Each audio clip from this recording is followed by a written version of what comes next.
How to record a solo podcast with an unlimited budget. I feel like I need a top hat and a monocle for this one.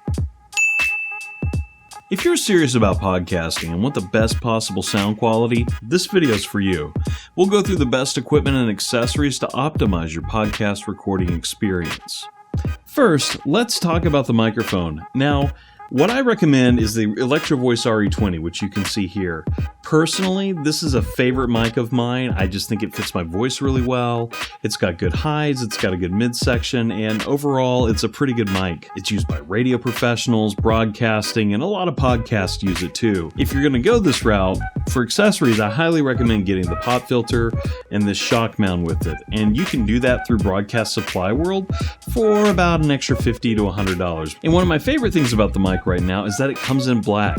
For the longest time, probably 30 plus years, it only really came in this color unless you had it, custom painted or something like that, which who wants to do that with an expensive microphone? Now, while I love the RE20, I would highly suggest that you try out different microphones in this price range. I mean, you are investing in something that you want to have for a long time, so take the time and get to know other microphones. I recommend trying to test out a Shure, Neumann, Rode.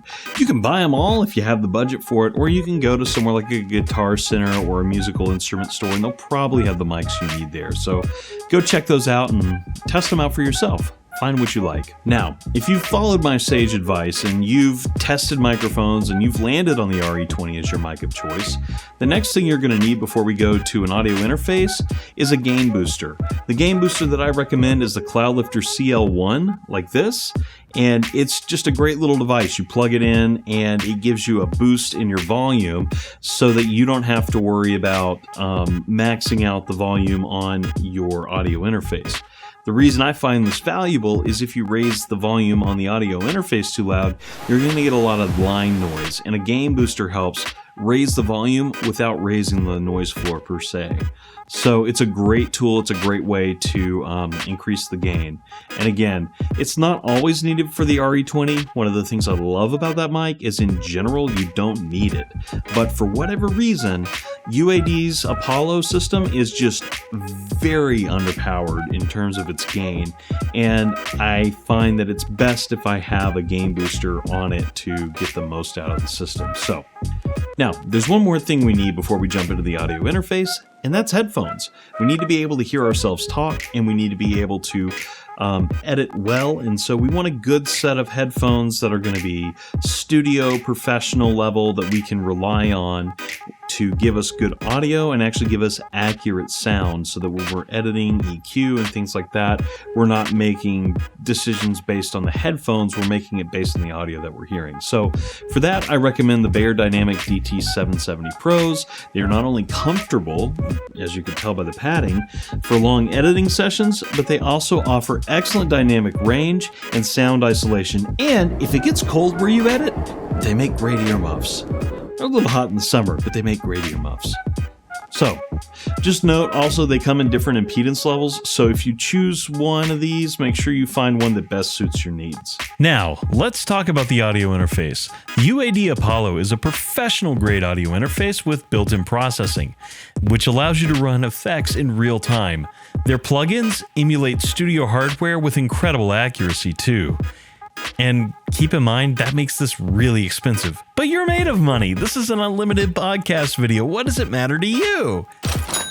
And really, you'll need to invest in additional plugins that cost, on average, about $100 or more, like a channel strip for $100 and this de-esser for about $100.